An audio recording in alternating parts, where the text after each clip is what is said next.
ఎప్పుడైనా మీరు ఒక టెర్రరిస్ట్తో మాట్లాడడం జరిగిందా లేదా ఇంటరాక్షన్ జరిగిందా?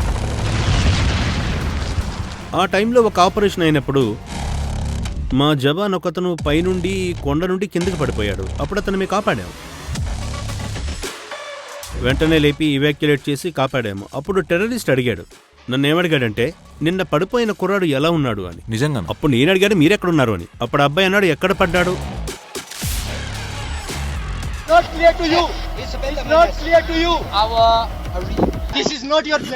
గుత్తం గుత్తాలో గొడవ జరిగింది. గల్వార్లో జరిగిన గొడవ కూడా గుత్తంలో జరగాలనుకోలేదు, కానీ అలా అయ్యేలా చేశారు. గొడవ అవ్వలేదు. అలా పరిస్థితి వచ్చిందా, అలా కావాలనే చేశారా, దానివల్ల కర్నల్ సంతోష్ బాబు అక్కడికి వెళ్లాల్సి వచ్చిందా?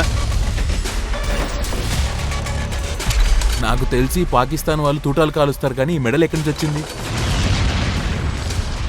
నిజానికి ఒక విచిత్రమైన సంఘటన ఏంటంటే 2007లో మన first world cup T20 world cup మ్యాచ్ని మాకు లైవ్లో చూపించారు. ఒకవైపు మేమంతా కూర్చున్నాం, ఇంకోవైపు పాకిస్తాన్ వాళ్ళు కూర్చున్నారు. అలాగే మ్యాచ్ అంతా చూసాము. లాస్ట్లో మనం గెలిచాము. అప్పుడు అందరం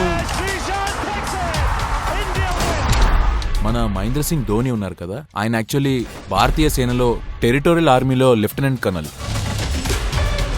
జనరల్ హతా హస్నైన్. అప్పటి నుండి నేను ఆయనలో ముఖ్యంగా గమనించింది ఏంటంటే ఒక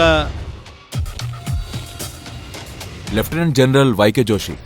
నేను వెళ్ళినప్పుడు చైనా వాళ్ళతో గొడవ అయినప్పుడు అప్పుడు వాళ్ళు అనేవారు, ప్లీజ్ జనరల్ జోషి, ఆయన చెప్తేనే మేము ఒప్పుకుంటాం. మీరు బాధపడుతున్న విషయం ఏంటి?